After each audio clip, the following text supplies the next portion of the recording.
অবশ্যই ভালো আছেন এবং ভালো থাকার চেষ্টা করছেন, ভালো রাখার চেষ্টা করছেন। প্রতিদিনের মতো আজও আপনাদের জন্য একটি ঘটনা নিয়ে এসেছি। ঘটনাটি শুনতে অবশ্যই আপনাদের ভালোই লাগবে এবং এই ধরনের ঘটনাগুলো যদি আপনাদের কাছে থেকে থাকে তো অবশ্যই আপনারা সেটি আমাকে ইমেল কিংবা হোয়াটসঅ্যাপের মাধ্যমে জানাতে পারেন। এই ধরনের ঘটনাগুলো শুনতে এবং বলতে আমার কাছে খুবই ভালো লাগে। এই ঘটনাটি আমি যার কাছ থেকে শুনেছি তিনি হচ্ছেন একজন ব্যাংকে চাকরিজীবী মানুষ। তো উনি শুনেছে এই মাদ্রাসার টিচারের কাছ থেকে। ঘটনাটি ঘটেছে একটি মাদ্রাসায়। মাদ্রাসাটি বাংলাদেশে গোপালগঞ্জে অবস্থিত। মাদ্রাসাটির নাম গহরডাঙ্গা মাদ্রাসা। তো চলুন কথা কম বলে ঘটনাটিতে চলে যাই। মাদ্রাসায় যেভাবে স্টুডেন্টরা পড়াশোনা করে ঠিক সেভাবেই একজন স্টুডেন্ট পড়াশোনা করত। তো যে স্টুডেন্টের নামটি সবুজ এবং সে ভীষণ মেধাবী একজন স্টুডেন্ট ছিল। আর সে প্রতিনিয়ত ক্লাস করত এবং ভালো মার্ক পেত। তো এরকম করেই প্রতিটা পরীক্ষাতেই সে ভালো ভালো মার্ক পেত। তো হঠাৎ করে সবাই বলাবলি করছে যে ও আসলে তো বেশি পড়াশোনা করে না, তো সে কিভাবে এত ভালো মার্ক পাচ্ছে, কিংবা এভাবে মানে কি করে সে সবার আগে প্রশ্ন উত্তর দিয়ে দিচ্ছে, কিংবা সে খাতা জমা দিয়ে দিচ্ছে। সবার মনে একটা প্রশ্ন জাগে। তো এমনি করে মাদ্রাসা লাইনে একটি পরীক্ষা হয়, আপনারা সবাই জানেন, সেটি ফাজিল পরীক্ষা। এই পরীক্ষাতে সকল ছাত্র জয়েন করেছে হলে, কিন্তু এই যে যার কথা আমি বলছি, সবুজ নামে যে স্টুডেন্টটি আছে, সে ওই দিন পরীক্ষার হলে আসেনি।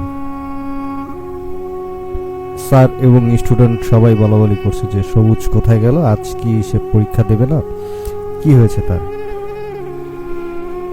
তো পরীক্ষা প্রায় শেষ হওয়া অবস্থায় ওই সময় এই স্টুডেন্ট এসে রুমের সামনে এসেছে এবং অনুমতি নিচ্ছে যে স্যার আমি কি আসতে পারি।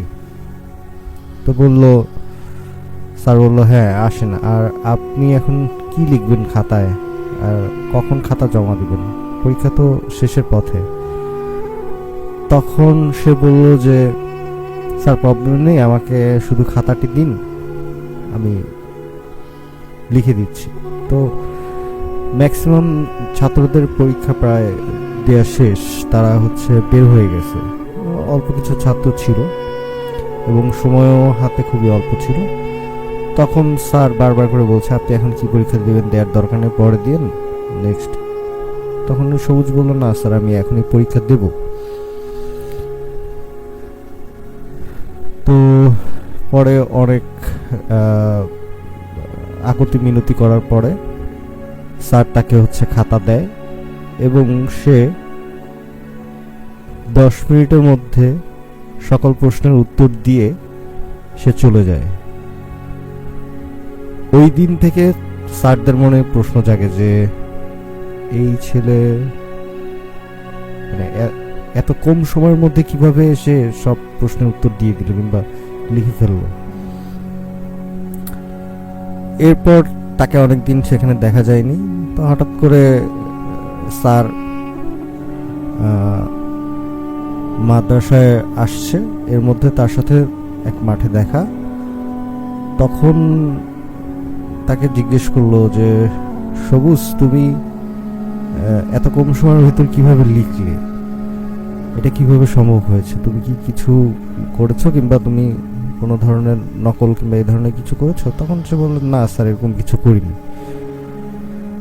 স্যারের তখন চোখ সবুজের দিকে, সবুজের উপর যে সাইডটি আছে মানে মাথা, কান কিংবা বুক, পিঠ যেটা বলেন না কেন, এগুলো দেখতে পেয়েছি। কিন্তু নিচের দিকে যখন তাকিয়েছে তখন তার পা দেখা যাচ্ছিল না, মনে হচ্ছিল যে সে শূন্যে ভেসে আছে।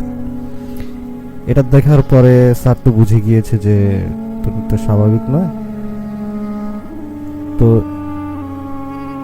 উনি যখন তাকিয়েছিল তখন সবুজও ঠিক বুঝতে পেরেছে যে স্যার বুঝে গিয়েছে। তো সবুজ তখন থেকেই উধাও, এবং উধাও হওয়ার আগে সে বলে গিয়েছে স্যার আবার আসলে শরীরটা ভালো লাগছে না, এই কথা বলে সে উধাও হয়ে গেছে। এরপর তাকে ওই মাদ্রাসায় দেখা যায়নি, এবং এই প্রমাণ এখনো ওই মাদ্রাসাতে রয়েছে। তার রোল নাম্বার এবং তার নাম ঠিকানা সবকিছুই রয়েছে, কিন্তু এরপর আর তাকে ওই মাদ্রাসায় দেখা যায়নি। ধন্যবাদ সকলকে। যদি আমার এই ঘটনাটি ভালো লেগে থাকে তবে অবশ্যই সাবস্ক্রাইব করে পাশে থাকবেন। ধন্যবাদ।